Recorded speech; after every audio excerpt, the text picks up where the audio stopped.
I'm Sienna. I'm the kid. I'm Sarah. I'm the mom. This is Queer Kid Straight Mom. Let's talk.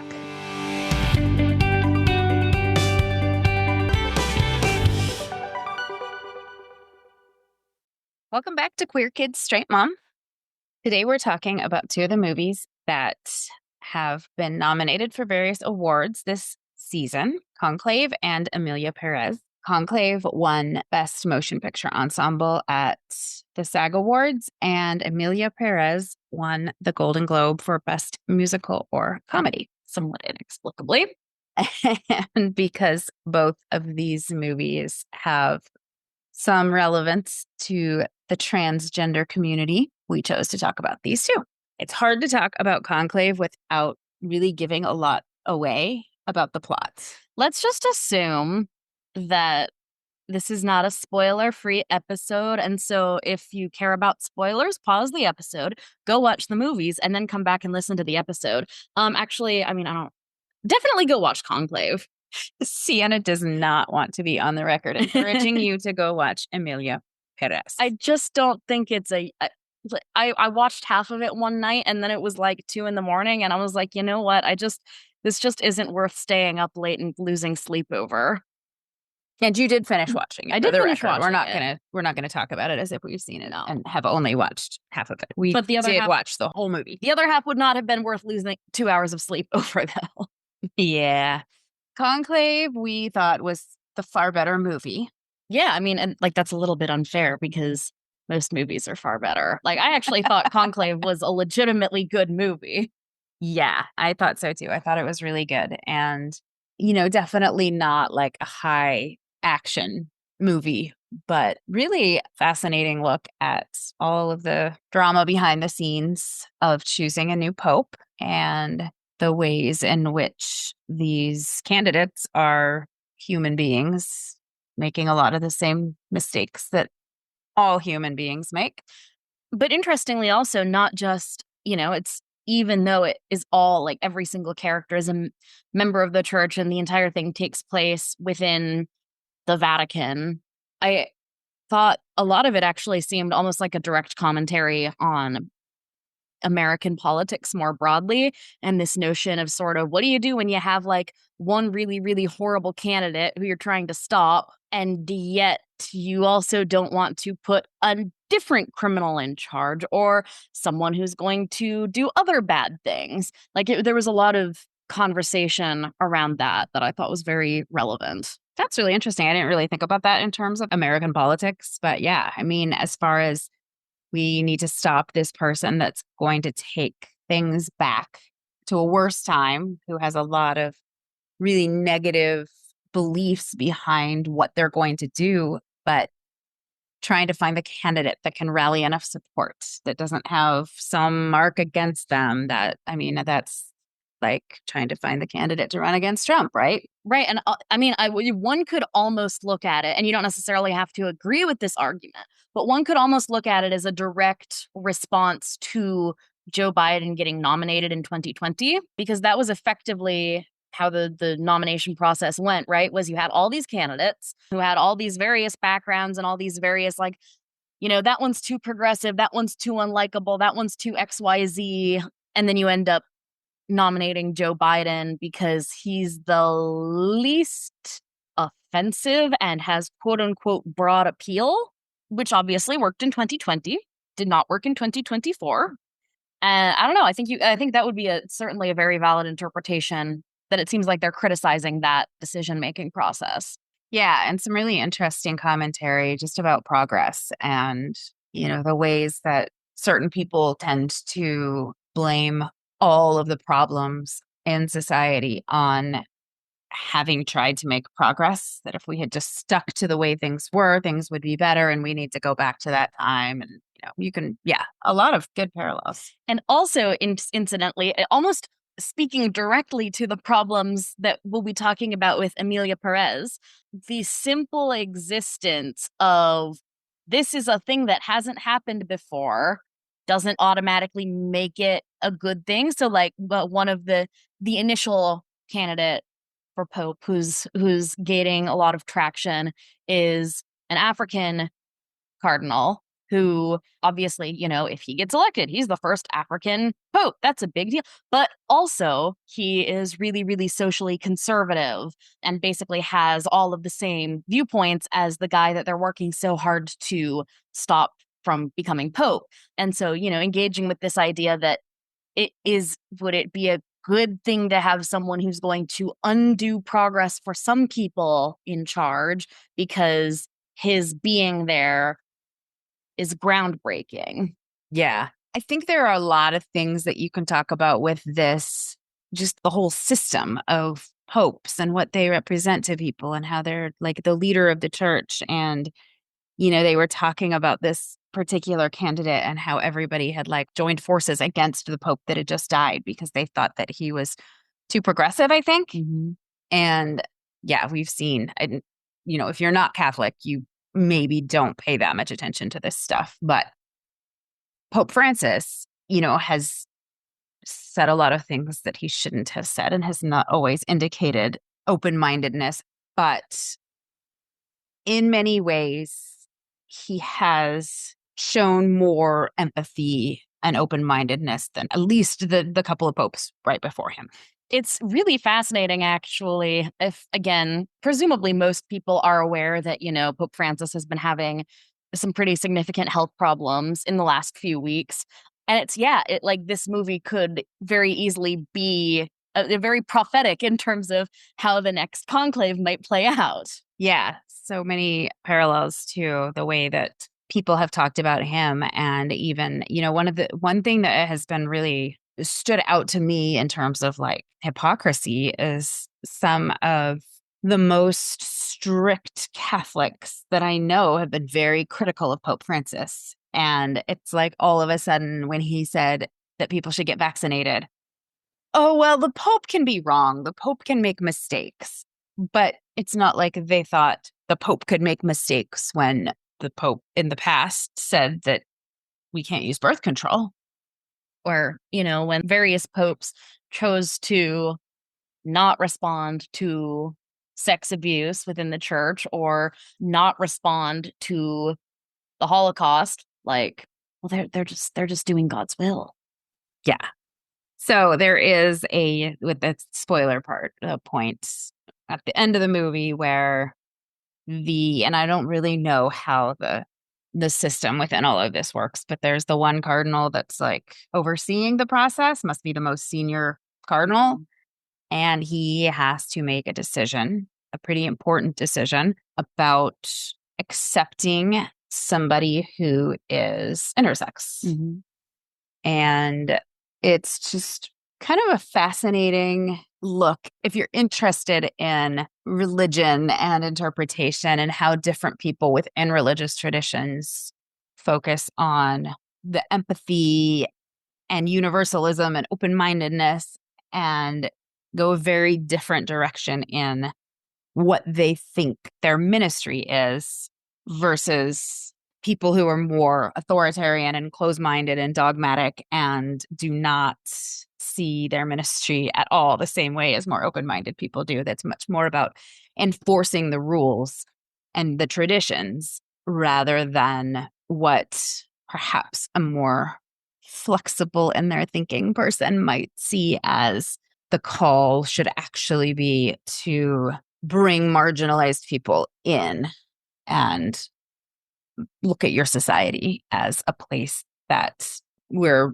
asked to take care of everybody. I mean, something else I think that it does that's very interesting is, we frequently hear Christians making the argument that trans people should not be having surgeries because God made their body the way that it is. And yet, simultaneously, we do not hear those same Christians having any problem with the fact that, cosmetic, quote unquote, corrective surgeries are performed on intersex infants regularly.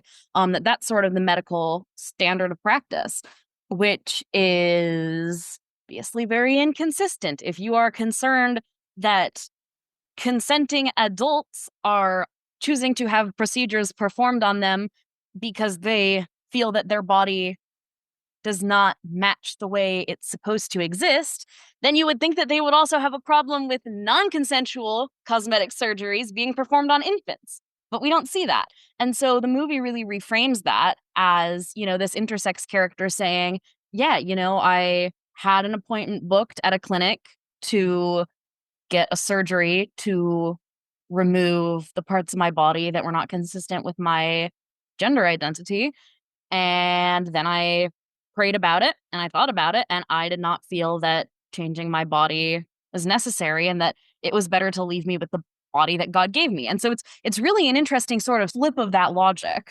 Yeah, that I thought that was really interesting because I think there are a lot of people, more open-minded people within religions that are saying if God creates us, then how, if you're born intersex, if you're transgender, if you're gay, if whatever it is, that's how you were made. And unless you're saying that these are mistakes, you have to say that this is how it was meant to be. Mm-hmm. Yeah, pretty interesting. Recommend Conclave. I have really mixed feelings about whether I recommend Emilia Perez or not because it was entertaining, sort of fascinating. Zoe Saldana, who won Best Supporting Actress, did a great job.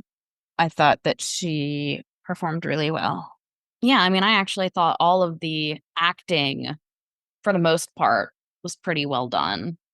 The star, who we actually would have called Zoe Saldana, the star of this. Yeah, we were confused why Zoe Saldana was nominated for Best Supporting Actress and Carla Sofia Gascon was nominated for Best Actress because, we both sort of interpreted Zoe Saldana as being the main character insofar as there was a main character in a movie that had relatively static characters. Right. Beyond that, the controversy I knew about was that Carla Sofia Gascon, after sort of making history as this transgender actress playing a transgender woman, which you would think would be like just the way it is, but it's usually not. So this was, a historic nomination, first openly transgender nominee for Best Actress. But then some old social media posts had come up where she was criticizing Muslim culture, diversity, George Floyd, and things really kind of fell apart for her when that resurfaced. And then there was a lot more. I feel like that's when I started to see the sort of commentary about the movie become much more negative. Like everybody decided they didn't love it after all, but you saw a difference. Yeah, I mean, I think that's true for like the sort of Academy side of things. Like that, you had all of these critics who were like, "What an interesting, amazing, unique movie," and then every actual like real person I knew who reviewed it, even before all this started coming out about the actress, was like, this is not that good. Why is this nominated for awards? What?"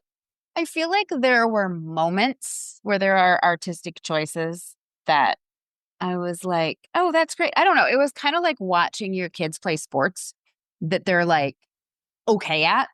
That you're like, oh, did you see that pass? That was such a great pass. But like for most of the soccer game, you're like, this might not be the sport for my kid. And I felt a little bit like that watching it. Like there were moments that I was like, ooh, I like that. I like that visual, or I like that choice, or I like that. But overall, I kind of felt like at 13, if I had decided to write a musical, I could have written most of the music in that. It felt a lot. So the music was just bad. There was not a single song in there that I would consider really having any actual musical merit, which for a musical is rather problematic. Everything else, cinematography, music, etc., it kind of felt like they were throwing a bunch of stuff at the wall and like, yeah, some of it's going to stick, some of it's just going to be like, why was there just a random Chinese dragon there for some reason? Why did she just grab her butt in that song and talk about her fat butt? That doesn't make any sense. Especially because she's really skinny. Yeah. It's also weird. Yeah. So, yeah. And I think if the music were good, if the songs had been well written, that would redeem a lot of it because you're willing to tolerate a lot of kind of silliness in a movie musical, like Mamma Mia, right? Like, none of it makes any sense. But like it's a musical and it's silly. So you're going along with it because it's ABBA and it's catchy. But these songs were not catchy. They were not compelling. They, frankly, I can only assume that Carla Sofia Gascon is a relatively talented singer based on like some of the little flashes that you had of her range. And I know that Zoe Saldana has a really unique, really compelling voice, in my opinion. You know, I've heard her sing in a couple of different things. And just, yeah, these songs were just an absolute waste of those actors' talents. Yeah, that's kind of funny. Like it's like the songs that you would write if you really wanted to cast some people. It's Selena Gomez. I mean, she's very talented Right. too. It's like the music that you would write for your musical if you really wanted to cast some famous people in it, but they weren't strong singers. Yeah. As opposed to like that's the musical that Russell Crowe should be in. Les Mis, not so much. Right. It was all talk singing, right? Where they're not even really properly singing. They're just like, and now I'm going to talk like this, and I'm going to do some stuff like this, and now I'm talking again. Oh, and the one song that won Best Original Song in a Screenplay at the Academy Awards, we agreed it's the best song in the musical. And that was kind of a fascinating scene to watch. But I was very impressed by her dancing, actually. yeah, even when the people got up and received their award, they were kind of annoying because then they just started singing a different song that wasn't the song that won. And also was not good. They didn't. Sienna pointed this out, and we forgave Zoe Saldana for it because she was talking about her Dominican heritage and being very proud of winning for a role where she got to speak and sing in Spanish. And talking about, being from an immigrant family and how, wanting to stand up for immigrants in this country. Like, yeah, she obviously has a lot of stuff to talk about. And she was advocating for her own community, right?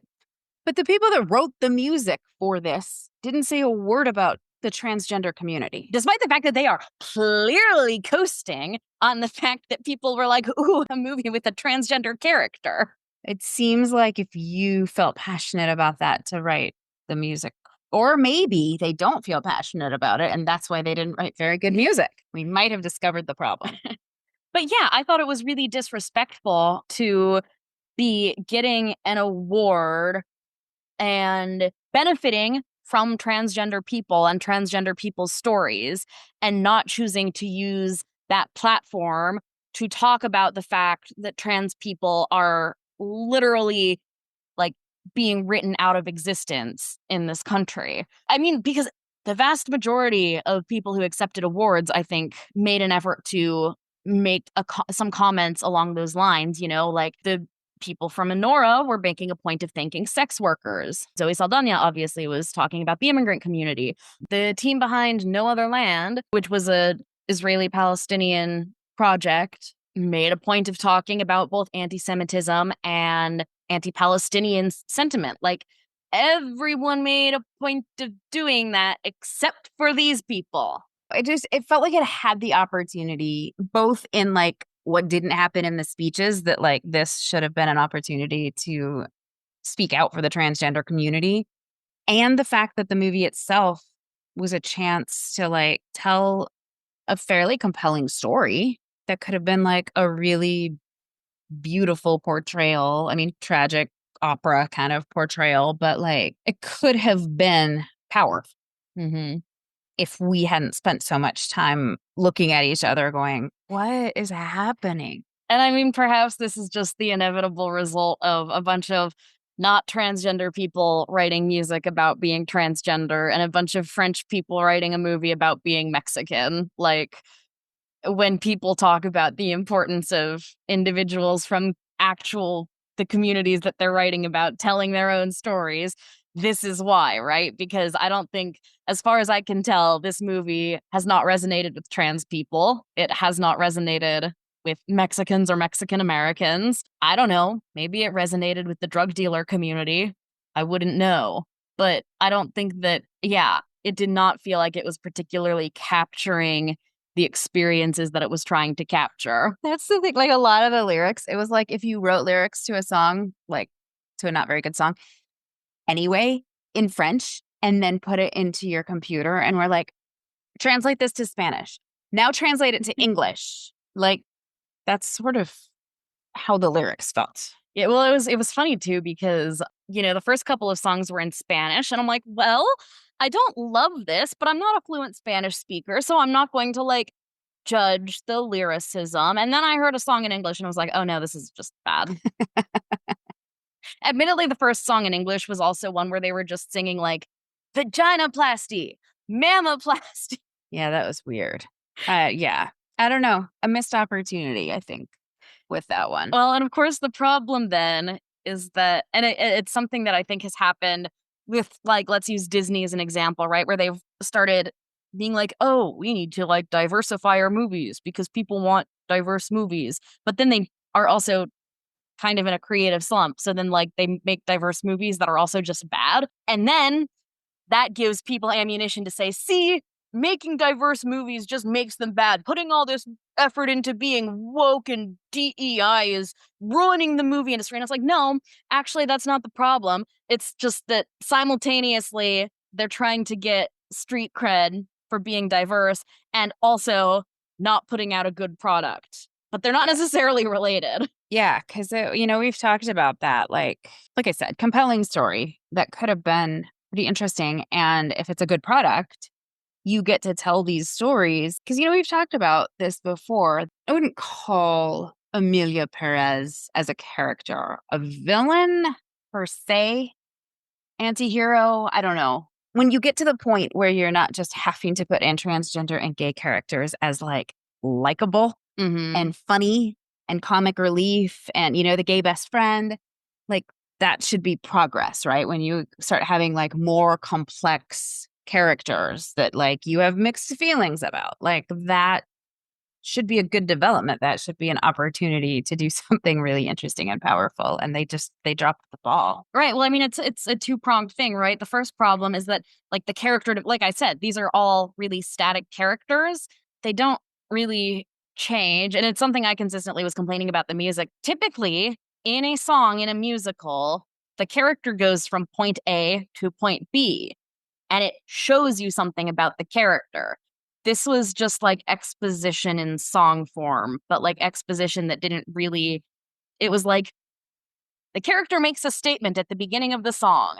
They will now spend 2 minutes repeating that same statement in kind of song form, which is not effective for character growth. And so you didn't really see the characters changing or growing throughout the movie. Their motivations were really kind of ambiguous, and you're like, okay, I don't like whatever. They're really one dimensional. And I think related to that is that, like you say, Emilia Perez had a ton of potential as a character to be this really interesting figure who, starts out as this drug lord, but she felt pressured to do it because she had no other choice. She was in the society that was really repressing her as a transgender woman, and she had no choice but to act more horrible than everyone around her so she wouldn't become a victim of this society.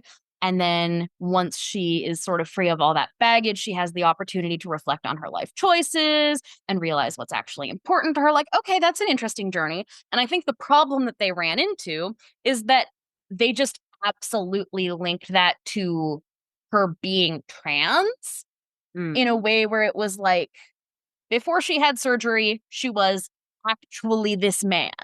After she had surgery, she's a new woman. And it's this trope that, you see in a lot of cis people writing trans stories, I think, and cis people talking about trans people. This idea that the old you is dead and you're just a different person after you transition. And like, yes, that resonates with some people, I think, and that's true for some people. That's a coping mechanism. But for a lot of trans people, it's more like, no, I'm the same person I always was. You just like can actually see that. And they framed it as now she's a woman and therefore now she cares about people, as opposed to maybe she always cared about people, she just wasn't able to express it. Well, and that's particularly relevant for these conversations that we like to have to like kind of help families too, help Mm-hmm. parents and kids. Is like, as you mentioned, I think one of the fears that parents have when their child starts to express that they are transgender is that they're losing their child because their child is actually going to become a different person. It's not going to be my child anymore. It's going to be this stranger. And I think that is a fear. That's something that's really easy to feel, which is not true. It's still the same person. And I mean, in fairness, in this story, like, she faked her death so she could come back as a different person. So of course she would be acting like a different person, but it kind of, yeah, I mean, you're right. That made it fall into that idea that you go through this like vast personality change, which is not, that's the whole thing that I think a lot of people are trying to get others to understand about transgenderism is it's not a personality. It's not a phase. It's not a way of acting. It's who you are. And I will still be the exact same person tomorrow. You just will be referring to me in a different way. Or, you'll see me go through some physical changes, but that is to make my appearance fit the person that I know that I am and always have been. And I know that's just a really difficult thing to wrap your head around because it seems daunting. Because I can remember feeling that way. Like, wait, what does this mean? And then, oh, well, Sienna's still Sienna. Like nothing, they're still the exact same person. Right. So yeah, I think that sort of gave it a campy quality of like the movies where a male criminal dresses up to look like a woman to go into hiding. Yeah, like that whole narrative is just very uncomfortable. Yeah. And, that wasn't, they really were trying, I think, to represent a genuinely transgender person that had struggled with this her whole life. But the way that it played out kind of made it feel a little bit like it was a disguise. Kind of in that vein, there's a surgeon character who, at the beginning of the movie, Zoe Saldana's character is hired to basically track down a surgeon who will, do gender-affirming surgery on Emilia Perez so she can, like, become her new self, etc. And the surgeon character I just found so confusing because she initially starts talking to him and he's like, no, I don't think she should. I don't. Well, and he misgenders her repeatedly, which is a weird thing for a gender affirming surgeon to do. Yeah. And seems to be suggesting initially that she's actually not trans or like, it was really weird. Well, I think maybe because the story made him think this is just a disguise. This is just a way to go into hiding. Is why he had those questions, I think, is what they were trying to portray. I guess. I don't know. It was just weird. And what time period did you interpret this movie as taking place in? Because they had cell phones. Yeah, I thought like present day. But I would have said maybe like 2010s, 2000s, maybe. But they talked about trans people the way they talked about trans people in like the 80s and 90s. With the misgendering and the way that they discuss gender affirming surgery, which was really weird. A lot of confusion around this one. Again, right? The consequence of not having a movie that is written by people who have had the actual experience that you're writing about. Yeah. That usually does help. So that is our brief movie review. Take those recommendations or not recommendations as you will. We'd love to hear what you think if you do watch these movies or have seen them and agree or disagree with us.